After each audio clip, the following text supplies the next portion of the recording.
Everyone, কেমন আছো সবাই? আশা করি সবাই খুব ভালো আছো, আমি ভালো আছি। Welcome to Suresh blog. তো সকালবেলা ঘুম থেকে ওঠার পর সমস্ত কাজবাজ কমপ্লিট, স্নান হয়ে গেছে, পুজো দেওয়া হয়ে গেছে। তখন রেডি হয়ে নিয়েছি, যাবো হচ্ছে বাবিনকে স্কুল থেকে আনতে। তো স্কুল থেকে আনার আগে হচ্ছে বাজার করব। আজকে একটু দেরি হয়ে গেছিলো বলে আমি আগে বাজারটা করে রাখতে পারিনি। তো বাবিনকে স্কুল থেকে নিয়ে তারপরে বাজার যাব। বাজারে এসে তো সমস্ত কাজবাজ করবো, সারাদিন কী করছি না করছি সব তোমাদের শেয়ার করবো। তো চলো এখন বাবিনকে স্কুল থেকে আনতে যাই।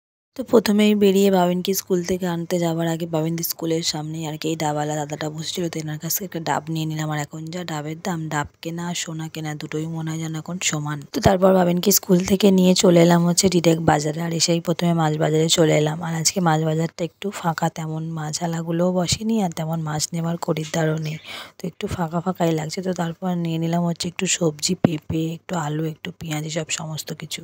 তো এই জাস্ট বাবিনকে স্কুল থেকে নিয়ে এলাম আর বাজার টাজার করে নিলাম। তো এখন রান্নাবান্না তখন কিছু করবো না, যেহেতু আমার আজকে ডিউটি আছে। তো বাজার টাজার করে নিচ্ছি, সেগুলো পরিষ্কার করে রেখে ডিউটি যাবো। এসে আজকে রান্না করবো, আজকে লেট হয়ে গেছে প্রচণ্ড। তো চলো তাড়াতাড়ি করে ফ্রেশ হয়ে নিয়ে রেডি হয়ে এই জাস্ট ব্রেকফাস্ট করলাম, করে টোরে রেডি হয়ে নিলাম। আর বাবিনের স্নানও হয়ে গেছে, ও এখন ব্রেকফাস্ট করবো আমার সাথে।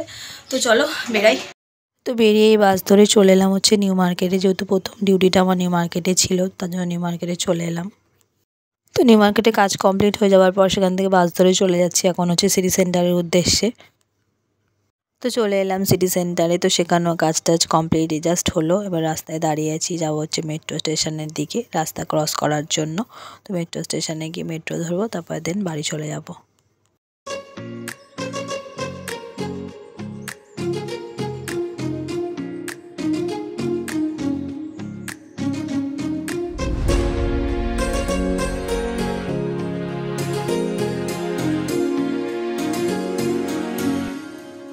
তো চলে এলাম মেট্রো স্টেশনের দিকে। হ্যাঁ, সেই টিকিটটা কেটে নিয়ে আবার মেট্রোর কাছে যাবো। হয়ে গেছে আর মনে হয় তাড়াতাড়ি আজকে ট্রেন দিয়েও দেবে। এখন দেখা যাক কতক্ষণ যাওয়া যায়। এক্সিলেটারে উঠতে না আগে আমি খুব ভয় পেলাম, আমাকে বলেছিলাম। তো একদিন বাবিন আমাকে উঠিয়ে আমার সেই ভয় চলে। আর এই কয়েন্সগুলো যতবারই দেখি না আমার মনটা যেন ভরে। তো প্ল্যাটফর্মের ভেতরে ঢুকে দেখি পুরো প্ল্যাটফর্ম ফাঁকা, মানে অত বড় মেট্রো প্ল্যাটফর্মে আমি একাই, একটাও লোকও নেই আমার পিছনে সামনে। তো তারপর মেট্রো চলে এলো, উঠেও গেলাম। আর তোমাদেরকে একটু আমাদের কাদাপাড়া লেকটা দেখিয়ে দিলাম। তো এটা হচ্ছে আমাদের কাদাপাড়া লেকটা, দেখতে কত সুন্দর লাগছে না? তো মেট্রো থেকে নামলাম, নেমে শিয়ালদার বাইরে চলে এলাম। তো চলো এবার বাড়ি যাওয়ার পালা। Good evening everyone. তো ডিউটি থেকে আসার পর একটু খাওয়া দাওয়া করে ঘুমিয়ে পর্যন্ত এই জাস্ট একটু আমি ঘুম থেকে উঠেছি। আর এসছে হচ্ছে আমার বড় মামি, মেজো ভাই আর একটা ওর বন্ধু। তো একটু আগেই ওরা এসছে, বসে গল্প করছিলাম। তখন ওনার দুজনে একটু টিফিন আর বিশালদার নিয়ে এসছে। তো নিয়ে এসছে হচ্ছে চাউমিন। তো বাবাটা দেবো আর তোমাদেরকেও দেখো। এই যে চাউমিনগুলো সার্ভ করা হয়ে গেছে তিনজনের জন্য। তো চলো এবার দিয়ে দেবো। তো এই যে বড় মামি, ভাই, এই যে তার বন্ধু। বাবিন ঘুমাচ্ছিল, একটু আগে উঠি তাদের কোন টিফিন চাউমিন দেওয়া হয়েছে, তারা খাচ্ছে। চামচ আনবো? হ্যাঁ ওটা থেকে নাও। চিলি সসটা খাওয়া হয়ে গেছে, তো ওটা নিয়ে নাও না, আর লাগবে না। আমি বোতল দিয়েছি তো, মেজো আমার কাছে বোতল আছে। ওই যখন খাওয়া দাওয়া চলছে, আমার ভাই আর ছেলে দুজন দেখো চপস্টিক নিয়ে এখন বসেছে খেতে, আর এরা কাঁটা চামচ দিয়ে খাচ্ছে। বাবিন একটু আগে জাস্ট ঘুম থেকে উঠলো। আর আজকে আমার বড় মাইমার জন্মদিন, সবাই ওনাকে একটু উইশ করে দিও। আর আজকে হ্যাপি বার্থডে। না মামা যেতে হবে না, থাক, সাবধানে যাবে, বাড়ি থেকে ফোন করবে। বাবা যাই নাই, আজ যেতে হবে না মা, সন্ধ্যে দেখাবো। আচ্ছা ওই অবধি ছেড়ে আসো, ও যাচ্ছে।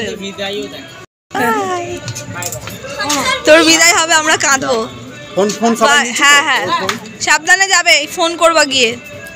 তো আজকেও আমাদেরই করবো, সামনে লাইটটা লাগিয়ে দেয়নি, কারণ অন্ধকার, সে চলে যাচ্ছে।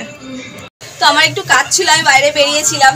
তো তার মধ্যে আমি রুটি করেই গিয়েছিলাম, একটু আলুর তরকারি করা ছিল, সেটা মিস্টার হালদার বানিয়েছে। আর তারপরে উনি কি করেছে, আলুটাকে একটু কুকারে বয়েল করে নিয়ে এখন লিট্টি বানাচ্ছে। তো চলো তোমাদেরকে দেখাই উনি আলুর পুর ভরা কেমন লিট্টি বানিয়েছে। খুব সুন্দর করে ম্যাশ করে পুর করে নিয়েছে, আর এখানে আটাটা মেখে লেচিও কেটেছে।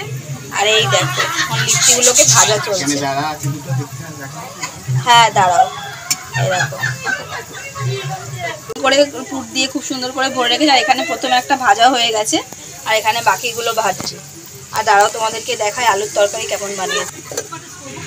এই যে দেখো কেমন মিষ্টির দোকানের মতন রেসিপি করে উনি আলুর তরকারি বানিয়েছে।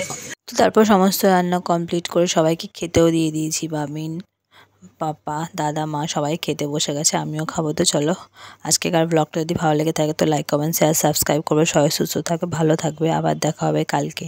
গুড নাইট সবাইকে।